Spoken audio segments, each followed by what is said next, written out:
Bismillahirrahmanirrahim. Alhamdulillahirabbil alamin wassalatu wassalamu ala asyrafil anbiya'i wal mursalin sayyidina Muhammadin wa ala alihi wa sahbihi ajma'in. Alhamdulillah, kita lanjutkan pelajaran kita di kitab At-Taqriratus Sadidah fil Masailil Mufidah. Kita sudah sampai di babun najasat, bab yang berkaitan tentang najis. Pengertian najis, apa itu najis? Dan ini perlu untuk kita ketahui apa saja yang dikatakan najis itu. Supaya nanti kita tidak mengira itu padahal enggak najis dibilang najis, atau padahal itu najis tapi enggak tahu sehingga dikatakan bukan najis. Nah, ini penting untuk kita ketahui karena ini juga berkaitan tentang ibadah kita nanti kalau terkena najis bagaimana dan gimana. Nah, itu. Babun najasat, bab najis. Ta'rifun najasat, pengertian najis, lugatan secara bahasa, kullu mustaqdar, setiap yang kotor. Secara bahasa, arti najis ada setiap yang kotor. Tapi nanti kita lihat, bukan setiap yang kotor itu najis. Coba nanti kita lihat ya. Syar'an laha ta'rifani.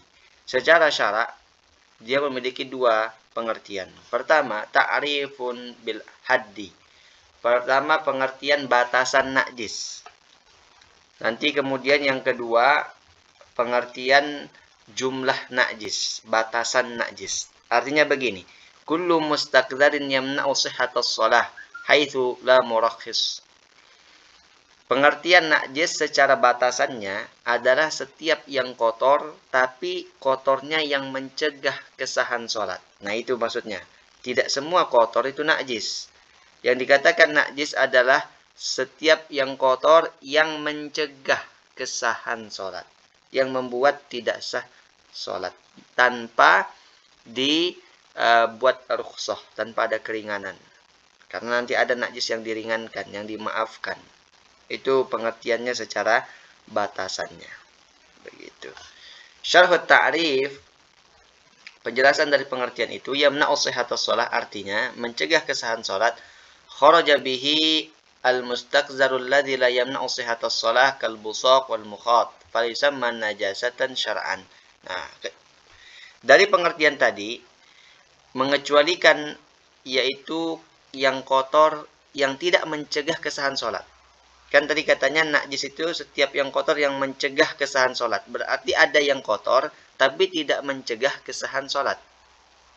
Apa itu? Seperti air liur. Air liur kotor.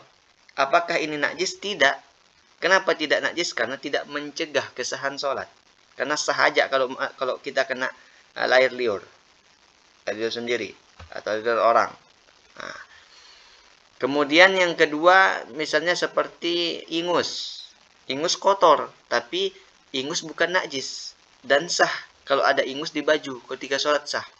Itu maksudnya tadi pengertiannya secara had batasan itu. Tidak semua yang kotor itu najis.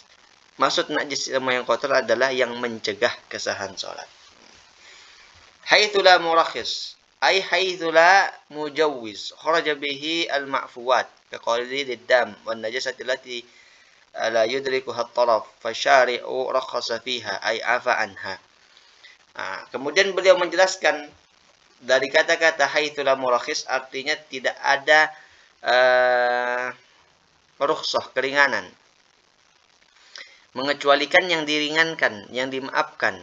Berarti itu bukan tidak apa-apa seperti itu. Dia tidak mencegah kesahan sholat seperti kaqali liddam, seperti misalnya darah yang sedikit. Darah yang sedikit. Dimaafkan darah yang sedikit kalau terkena pakaian atau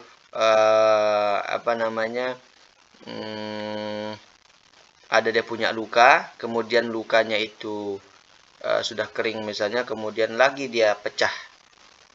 Tidak apa-apa, diringankan, ada najis yang diringankan kalau dia sedikit. Nanti ada pembahasannya sendiri yang itu. Intinya kita bahas dari pengertiannya sekarang. Nah, itu. Kemudian juga yang dikecualikan najis yang tidak terlihat oleh mata. Misalnya ada lalat hinggap di kotoran tai misalnya. Kemudian habis dia hinggap di tai, kita lihat hinggap di baju kita. Nah, itu kan dia sebenarnya membawa dia itu. Tapi nggak kelihatan. Nggak apa-apa juga yang seperti itu. Nah, maka syariat menrukhsah yang demikian itu artinya memaafkannya yang sedikit. Darah yang sedikit. Kalau di pakaian, nah itu dimaafkan. Atau najis yang tidak terlihat di pandangan. Kemudian ta'rifun bil addi kama qala sahibu safwati zubat al-muskirul ma'i wal khinziru wal kalbu ma far'ihi ma wasuru wa maitatun ma al-idhami wasya'ar wasuf la ma'kula wa lal bashar wad damul qai'u wa kullu ma dhahar minas sabilaini siwa aslil bashar. Nah ini pengertian najis secara jumlah. Jadi najis itu cuma 7, itu maksudnya jumlahnya. Sebenarnya secara umum sebagai dasar najis itu 7 saja. 7 yang dikatakan najis. Artinya selain dari yang 7 ini dasarnya, pegang yang 7 ini saja dulu. Selain dari yang 7 yang akan disebutkan ini, maka itu tidak najis. Najis itu cuma 7. Jangan bayangkan yang lain-lain. Apa yang pertama? Sebelum kita baca di sini ya, kita nanti kita artikan yang ini.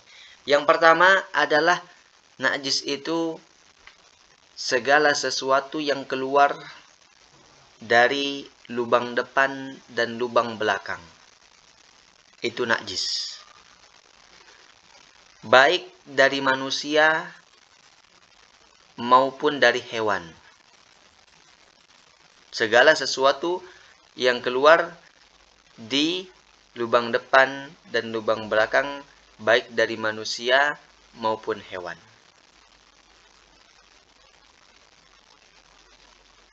Hewan di darat maupun di air. Di darat maupun di air. Apa saja yang keluar dari makhluk di darat maupun di air, keluar dari kotorannya, lubang depan atau lubang belakang, itu najis. Kecuali mani. Kecuali mani. Mani tidak najis. Nah itu yang pertama yang dikatakan najis. Termasuk juga kotoran ikan. Itu najis, kotoran ikannya.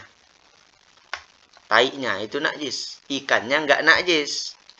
Tapi kotorannya najis.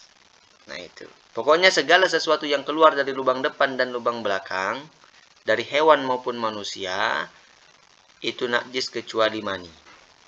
Sama misalnya telur. Telur nggak najis. Nanti tidak boleh dong dimakan. Telur nggak apa-apa. Cuma yang di cangkangnya itu kalau ada tai-tainya yaitu mutanajis, tinggal dicuci aja. Nah, begitu. Nah itu ya. Kemudian yang kedua, najis yang kedua itu adalah muntahan. Muntahan anak bayi atau muntahan bukan bayi sembarang lah. Orang tua juga bisa kan muntah. Nah, muntahan itu najis. Makanya kalau habis muntah itu kumur-kumur dan buang airnya. Jangan ditelan. Karena sudah lewat muntah di situ. Nah, begitu. Kemudian yang ketiga, najis adalah darah. Darah segar maupun darah busuk. Darah segar ya seperti darah biasa. Darah busuk misalnya nanah. Dari manusia maupun dari hewan. Itu darah najis. Dari manusia maupun dari hewan. Darah ikan, najis. Darah ikan. Ikannya nggak najis. Darahnya najis. Darah manusia, najis. Keberapa lagi tadi? Keempat sekarang. Keempat adalah bangkai. Bangkai najis. Bangkai ini artinya hewan yang halal dimakan, tapi matinya bukan dengan cara disembelih. Itu namanya bangkai. Dan bangkainya najis. bangkainya najis. Atau bangkai itu juga artinya hewan yang tidak boleh dimakan, kemudian mati, walaupun matinya disembelih, tetap najis. Contoh, ular. Ular kan tidak boleh dimakan. Walaupun kita sembelih, maka bangkainya itu tetap najis. Atau contoh pengertian yang kedua, bangkai itu adalah hewan yang halal dimakan, ayam misalnya. Tapi matinya bukan disembelih, itu bangkai. Ayam ditabrak mobil. Ayam kemudian kejatuhan di air, mati. Ya, bangkainya itu najis. Tapi kalau disembelih, dia bukan najis. Beda ya, kalau hewan yang halal dimakan, kemudian matinya disembelih, itu tidak najis. Ayam disembelih, mati. Ya nggak najis, boleh dimakan. Tapi kalau matinya bukan karena disembelih, itu yang najis. Bangkai ini najis dari yang terkecil sampai yang terbesar. Misalnya semut kecil, mati, najis. Apalagi misalnya gajah yang paling besar mati, najis semuanya. Kecuali ada beberapa bangkai yang tidak dianggap najis. Seperti ikan, kemudian belalang. Manusia. Tapi manusia tidak boleh dimakan walaupun nggak najis, walaupun suci. Nah, kalau beda sama ikan sama belalang, boleh dia dimakan walaupun sudah jadi bangkai. Nah, ikan ini perlu untuk diketahui, ikannya itu suci. Tapi kotorannya, taiknya, itu yang najis. Artinya kalau ada kolam, kemudian ada ikannya banyak, kemudian kolamnya bau ikan di situ, mungkin bau itu perlu diperhatikan, perlu diwaspadai. Itu taiknya kah, bau apanya? Nah, begitu. Tetap kotoran yang keluar dari dua lubang itu najis. Darahnya ikan najis, ikannya suci, begitu. Nah, itu. Yang keberapa tadi itu? Yang kelima ya? Keempat. Najis yang keempat adalah bangkai. Kemudian yang kelima, najis yang kelima adalah cairan yang memabukkan. Atau yang disebut dengan khomer. Itu najis. Cairan yang memabukkan. Khomer. Itu najis. Beda kalau dia bukan cairan. Kalau dia misalnya padat, obat-obatan, pil-pil seperti itu, nah itu nggak najis. Kalau yang seperti itu. Ini kita ngomong najis dan tidaknya, bukan kita ngomong boleh dikonsumsi atau tidak.